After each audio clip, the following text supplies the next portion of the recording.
Hello, and welcome to Rallying the Forge. I'm your host, Sol. Hello, and welcome to another episode of Rallying the Forge. I'm Solmer, and today we are going to be talking just about some minor updates. We're going to have some Set 4 spoilers, and then just some general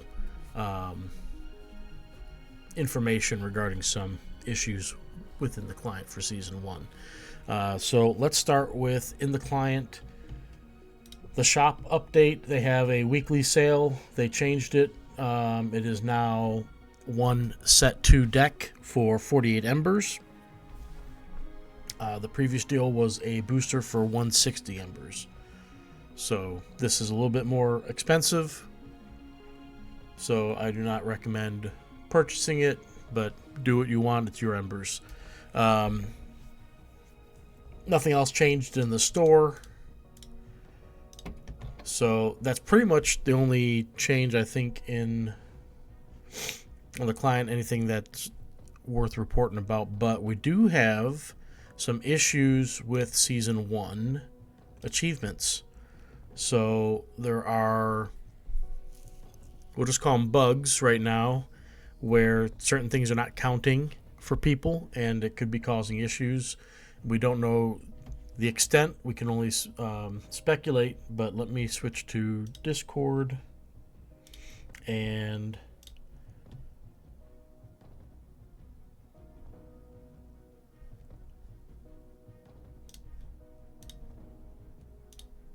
okay. So last night I put a little list together. ML Vanby added to it. There's been a lot of complaints about certain things not working right. So we have campaign XP is not counting for some players on the daily leaderboard. This is not all players. It's just some players. We cannot, any speculation of what would be causing it, we've looked into, and we don't think that those are the reasons. It's something else, we think, on the back end with SBE stuff. Campaign XP is not counting for decks in the client. I don't know if this is some people or all people. I know I did a run last night on Scorchworm, and my deck did not get any XP gained for completing that. So that is definitely a problem on many levels. I didn't actually check if I got credit for completing the campaign as far as with the Forgeborn that I used. So I would have to verify that. Physical decks are not counting for collection-based achievements when scanned in. Player ELO is not updating. This is since yesterday that I noticed it. I know it updated the night before. I lost a couple matches to Ankh, and he dropped my score on that a little bit. And then yesterday, nothing gave me any ELO at all. And I definitely should have gained after the winning majority of my matches yesterday. Decks with rarity 90 or higher are not registering for collection-based achievements. And then also, ML Vanby mentions beating a campaign with every faction / Forgeborn does not work for level 0. I can say the every faction one did work for me. It may now be broken. The Forgeborn one does not work, but I didn't add that one in because I speculate that it's because they're going to have the Set 4 Forgeborns that are new be achievements. So we're going to have to complete it with those, is my guess. If that's not the case, and it should already be done, then that's a bug for sure, because I have all the Forgeborns beating both Reclusa and Scorchworm. He says, soul binding a deck doesn't count for your collection, but phantom decks from the achievement track do count.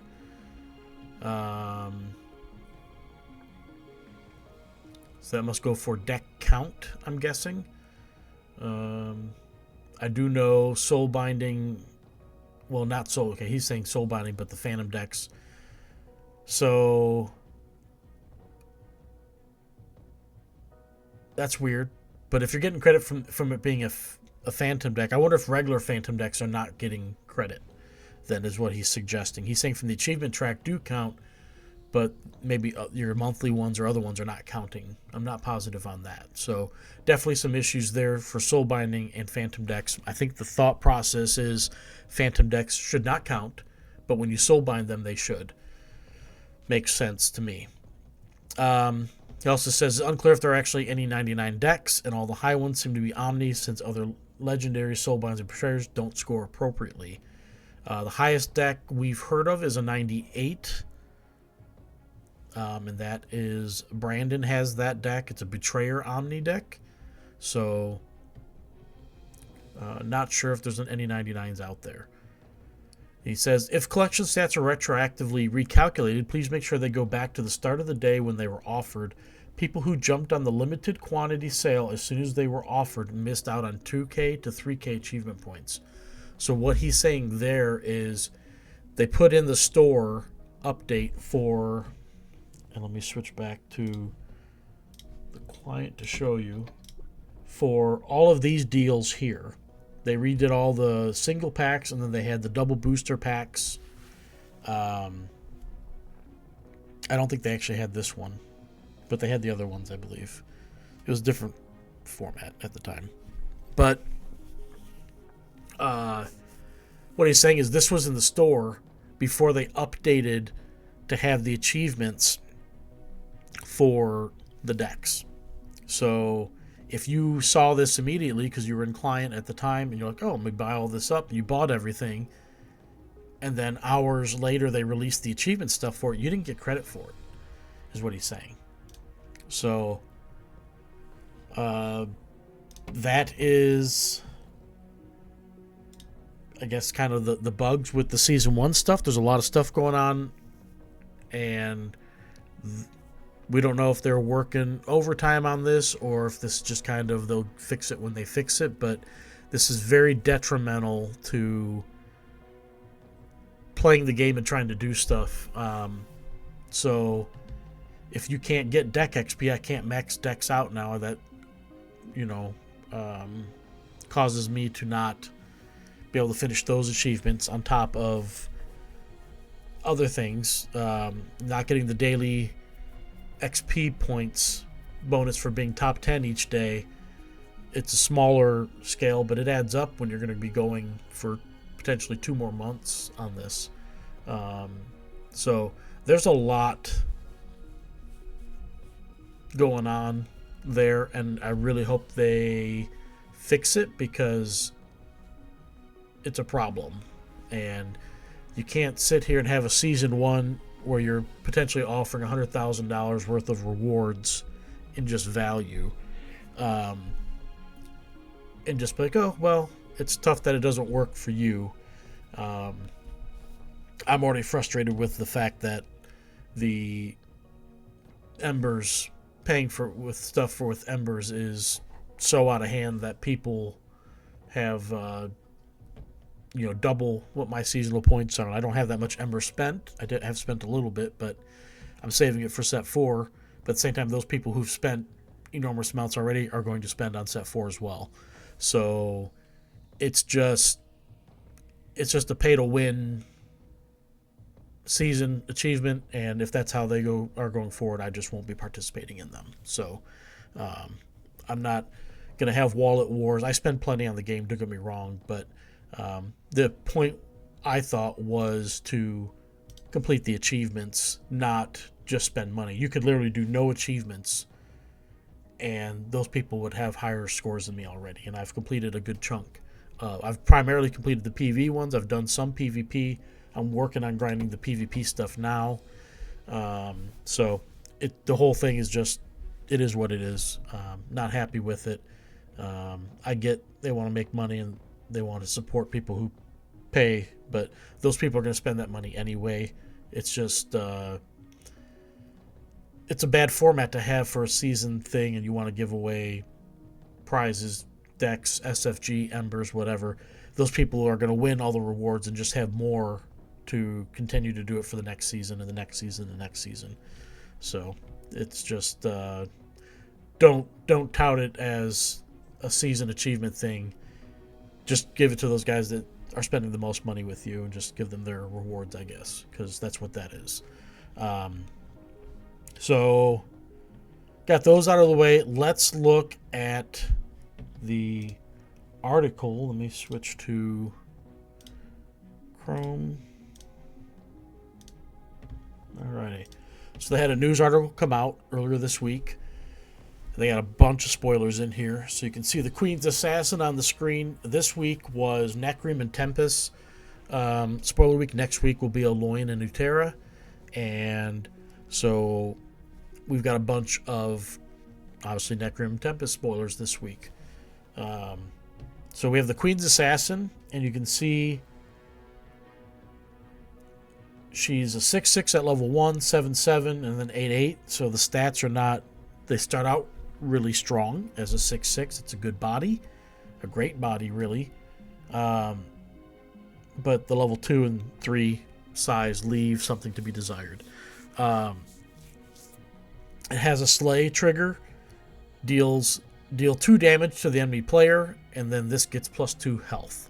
So she can, or he, I guess, it's the Queen's Assassin. I don't know if it's a male or female, but this gets more health, so it can survive longer when it kills things. And it does additional damage to the opponent on a slay. So indirectly, it's got, instead of it going unblocked and dealing damage to face, if it's blocking things, killing things, it's going to do damage to the player anyway. It's an okay card. I mean, at level 1, it's nice, but I don't know how I feel about it at the other levels. The level 2 goes to 4, and then level 3 is just goes from 4 to 5 damage. It really drops off. It gets +1 health and attack, and then just gets 1 additional damage and 1 additional health on the slay. So really, it's 1 and 2s are okay for balance, in my opinion. Level 3 is super weak. So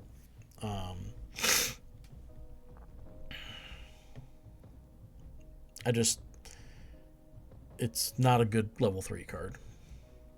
Not that it can't do work for you, but it's just not a good card. So the next card we have is Verlana Bloodshade. And she's a vampire warrior. She has 4 attack, 5 health, 6 attack, 8 health at level 2, and 10 attack, 12 health at level 3. She has an activate. One of your opposed warriors gets +2 health, and its opposing creature gets -2 health. I love that effect. I love that it's an activate. She is a warrior, so she could use this on herself because it says one of your opposed warriors, not one of your other opposed warriors. So it's the same. It's one of your opposed warriors at each level. Level 2 gets +3 health, -3 health, and level 3 is +5, -5. So this is actually a really strong ability. It's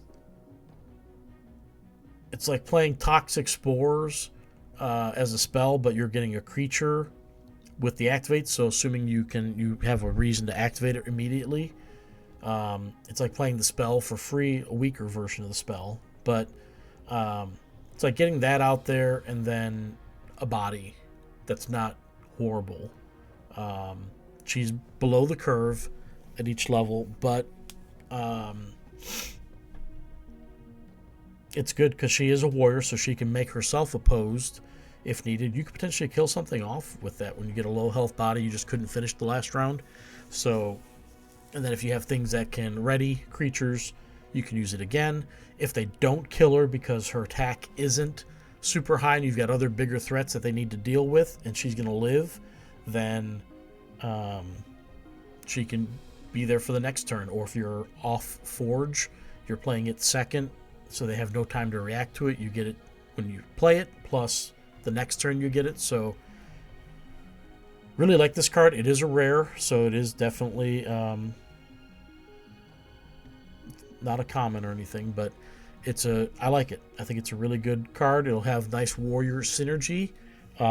So hopefully, I think we've seen quite a few warriors so far, or at least for Nacrium. So it's going to be another creature type that they'll be able to build synergies with. So I like this card a lot. Then we go down and we have Frostak. Oops. This is a defender. It's a Yeti Mage. It's a 2/7, 5/9, 9/21 at each of the levels. For a defender, I think those are fine stats. Or they're just okay. They're not bad. So his ability is activate. One of your creatures loses defender and gets aggressive this turn. That's level 1. Level 2 is 2 of your creatures lose defender and get aggressive this turn. And then you have level 3 is each of your creatures loses defender and gets aggressive this turn. So we've seen some defenders already that are Yetis. So this is definitely going to be a Yeti type thing. A lot of defenders maybe within Yeti. And he's going to remove defender and give your creatures aggressive. This is very interesting card and ability. I definitely like how the level 3 makes them lose defender and then they get aggressive.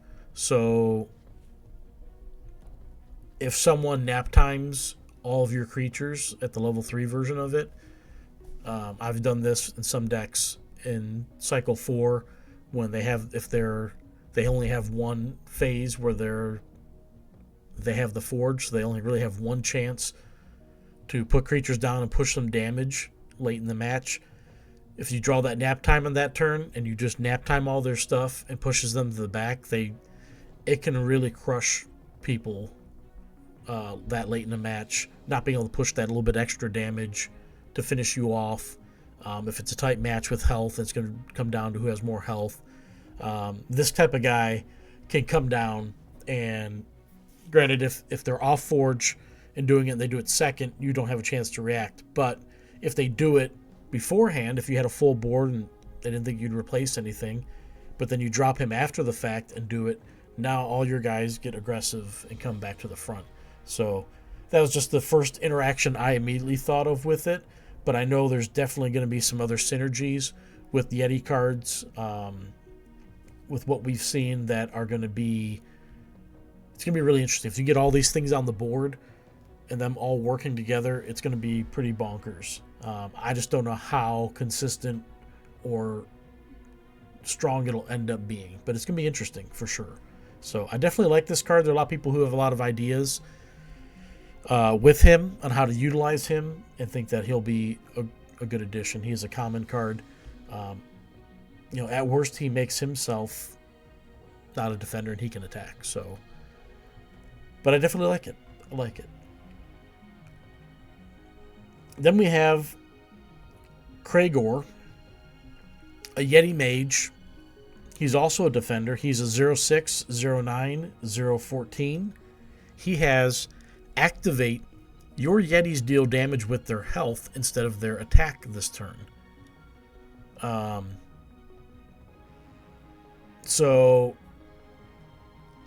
Let me read the other. So that was level 1. Level 2 is activate. Your other Yetis get +2 health. Your Yetis deal damage with their health instead of their attack this turn. Level 3 is activate. Your other Yetis get +4 health. Your Yetis deal damage with their health instead of their attack this turn. So I think this one, when it was released, the immediate question was, how does this affect Fire Fist Uranti, who's another Yeti Mage? And this is meant to be combat damage. So they should have really specified that.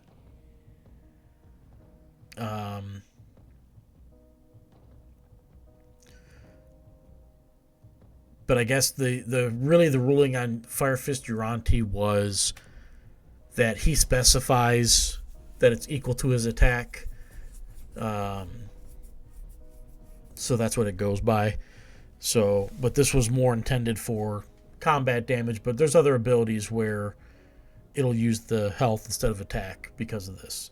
So this basically adds their health to their attack column during when they deal damage, which is nice because, as you could see previously on Frostak, like for example, his level 3 has 21 health. If you're giving him +4, it's 25. That can be a big chunk. They're both defenders, so Frostak makes them all lose that and get aggressive, and Kragor then pops that. You have a bunch of angry Yetis coming at you. So I like the idea of the ability. What I don't like is these attacks are already at 0. So Aloyan in other sets, suppressing, sonic burst, things of that nature can just get rid of these guys quite easily. No challenge to get rid of them.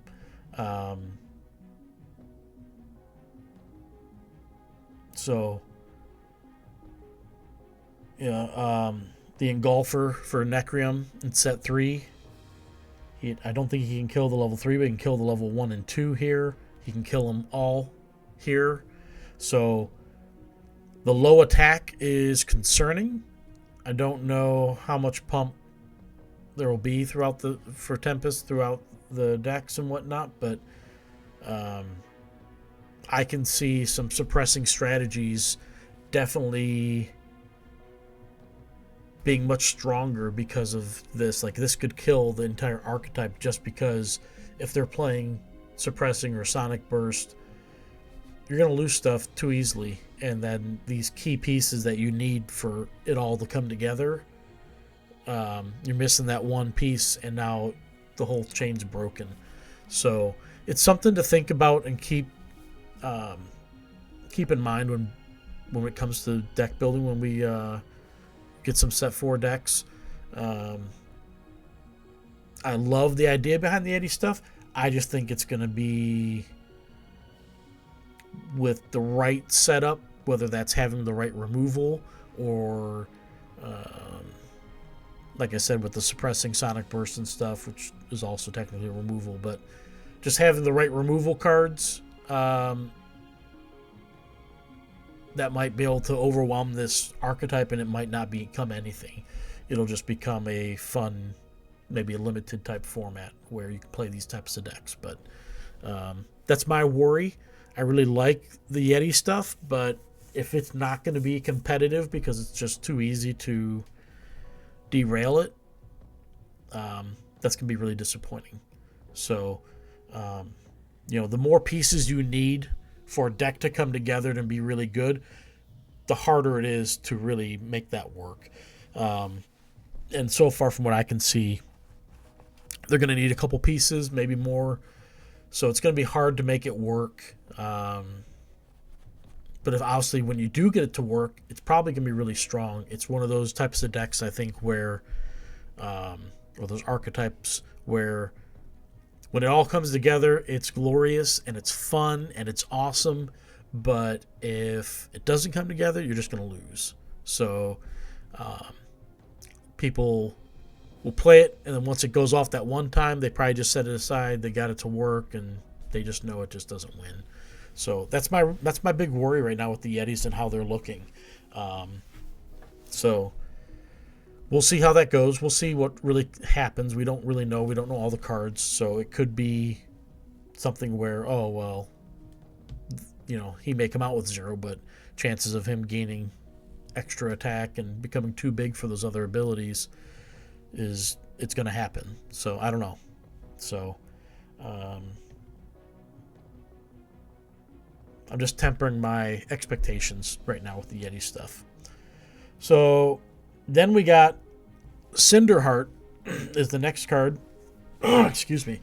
It's a 3/5, 4/6, 8/10 at levels 1, 2, and 3. It's a beast spirit. It's when you play a spell, you may attach this to one of your creatures. If you do, give it its printed basically attack and health. Then augment. When you play a spell, this gets +2, 3, and 5. So it basically is like a spell sprite minion or lightning tamer type of ability, unstable vortex. So it's interesting. We talked about how all the factions are going to have different ways to attach augments. Necrium kind of was shown as when creatures get destroyed, then they get attached. Loin was when you replace this, then it gets attached. So I don't know if this is Tempest's way, is when you play a spell, they're going to attach some stuff. Or if this is just kind of a one-off. Don't know. So they do say each faction's augments attach in different ways. For Tempest, we leaned into their spells matter theme. So it might be what you're going to see a lot of is spells. So I don't like it a lot. I don't like this method a lot. Yes, if you're playing a spell slinger, it's going to be great for that purpose. But you're removing a body to attach and pump something else up. Yes, that's cool. I also don't like on the augment, you've played a spell, you're going to attach it, and then they're not going to get the buff from you playing the spell. So I feel like they should get, initially, when this is attached, get +2, and then that would be much better, but maybe too powerful. But I'm not big on this way of doing it. There are definitely situations where that's the perfect play. Play a spell, get this creature off the board, you open a lane up because your board's full, and now your next action you can play a creature potentially. But I don't like, unless, the order of things, when you play the spell, this triggers, and does the spell resolve first, or does I just think this goes on the batch. So I don't know. I'm not thrilled with this. I know they have spells where you can play a spell, it does something, then attach this for augments, but I just don't know. I don't know how much I like removing a body off the board. That also means you don't want to pump this guy up because your point of him is to attach him eventually to something else. There's a lot of weird interactions with it. I thought the worst one might be the Necrium one because it was just basically like a fiend version, but this one might be worse in my opinion. At least with that one you can chump block, and if you have other creatures you get to apply it. This one, yeah, you do get to choose, kind of, because you play the spell, the timing of it, and you don't have to do it. You may attach this. So if you don't have anything, it's not like you'll just lose it. But I don't know. Just don't know how much I like it. I'm going to be honest. And then its effect is just kind of meh. But this is a common, so I'm sure they're going to have rare ones that do better things. But I don't know. It's just going to be interesting. So right now, my initial assessment is I'm not a huge fan. What is interesting is it's a beast spirit, so I don't know if Tempest had beast or spirits in other sets. So spirit, if that's going to be a new creature type within Tempest, that could lend itself to some spirit synergies, or beast with beast synergies, depending on how many of these types of creatures they get in the set. So that is something else interesting to look at. But yeah, so then see if we can cut this in half. Perfect. Then they have the what they're calling loyalty cards. So each faction is going to have a loyalty card. They are rare. They are meant to be pretty good. So it says if you have 2 Necrium creatures in play, this is free. And that stays the same across all 3 levels. And then it says an enemy creature gets -2, -2, -4, -4, -6, -6. So if you have 2 Necrim creatures in play, you get a free, like, watered down Spirit Leash for free. Not horrible, but it is a free play potentially. So free plays are always awesome. It'll be interesting to see if they allow these to have Betrayer versions, because obviously it's looking for a specific faction, and it's not going to be in the right faction. So I hope they blocked these from being able to be Betrayers, but we will see if that happens. The other one they showed is Tempest Loyalty. So if you have 2 Tempest creatures, so probably for all the factions going to be 2 creatures of that faction.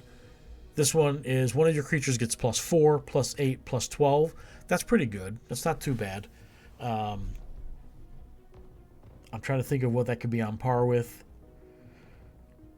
I'm not positive offhand. So, but 4, 8, or 12 attack as a free play can definitely be nice. And these types of cards, you have to wager. If you've got 2 of them on the board and you can play it free right now in your first action step, you might want to wait till your second action step, depending on the board state. But you also have to be careful, because if they kill your creature off, it's no longer free. Or you have to play a creature of that faction then to be able to make it free again. So it's something to pay attention to as well, and something that you have to think about. So both interesting cards, not bad. They're free plays, probably in most cases. So that was the spoilers that they released in the article. And since then, there have been some additional spoilers released that we're going to talk about. These can, of course, be found in the Discord Shadows over Solus spoiler channel. So the first one that got released recently is Stroke of Genius. And it's a spell, rare in Aloyan. If this is lower level than your Forgeborn, upgrade a level 1 card in your hand, then play it for free. The level 2 is upgrade a card in your hand, then play it for free. And the level 3 is, if this is lower level than your Forgeborn, upgrade a card in your hand, then play it for free. Upgrade a card in your hand, then play it for free.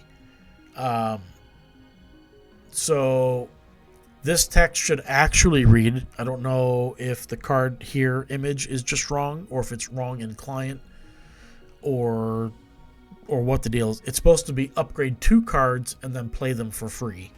Because someone said, because it's a separate sentence if you just get to upgrade 1 and play it for free no matter what. But they clarified it still has to be lower level than your Forgeborn. So they did say each faction will have a card like this where if it's lower level than your Forgeborn. So obviously, Cycle 1, you can bottom 5 this and be happy about it. If you do draw it, it's basically a dead card in your hand. It does nothing unless you're trying to use it to get a proc for something. So campaign, you might do something with that, but definitely interesting card. Once you get it off cycle, it's a lovely card. So that's all. You just, in cycle 1, if you draw it, just don't play it. It's just a card you don't want to play, obviously. So, but it's a lot of fun upgrading them a card and then getting to play it for free. So it's really nice. It's really nice, really, because you do get to play that card for free. You get to upgrade it. And at each level, the level 1 is you're upgrading a level 1 card to be for cycle 2, and then the next one is you'll be in cycle 3 by the time you can use it, so it doesn't matter. And then the cycle 3 is 2 cards you get to play for free, so that can really help shift the game in your favor if you've got the cards. So really like the spell. You just don't want to draw it in cycle 1, bottom 5 it in cycle 2, and then you're looking at cycle 3 when you're trying to upgrade a level 1 card. So that will happen eventually for somebody. It'll be the worst timed card ever. But hopefully, whatever deck this comes with, that it's get to make use of this. So definitely like that. The other card we have is Ice Torrent, referred to as the Silver Bullet. So Ice Torrent is a Tempest spell. Deal 4 damage to an enemy creature. If it has Defender, destroy it. So you can see 4, 6, and 8 damage. If it has Defender, destroy it. So this card obviously does some damage. It's not a horrible card for that, but if it is a Defender that you're hitting, you can destroy it. So, all those Yetis, if you're facing another Tempest deck, or if you have a Betrayer version of this, all those Defenders are just going to be destroyed. Well, one of them. And then, or if they're playing a Darkheart Sorcerer or a Firefist Uranti from previous sets, those types of cards are going to be just destroyed. So it's not bad. It's a common, so you're going to see a lot of this. Defenders are definitely going to have a harder time staying on the board. It's going to be easier to get rid of them, which is nice in some regards. It's not nice when you play those decks because you don't want them to get rid of your Defenders. But yeah, definitely an interesting card, and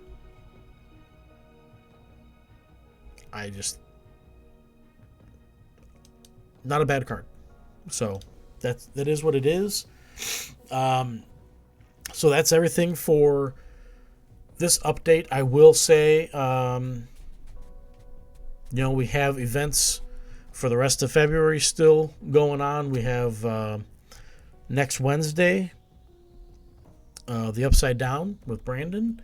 That's been a pretty successful event time slot so far. So continue to join that on Wednesday afternoons for the US, and it's evening time for Europe, and I have no idea what time for the Australian players, but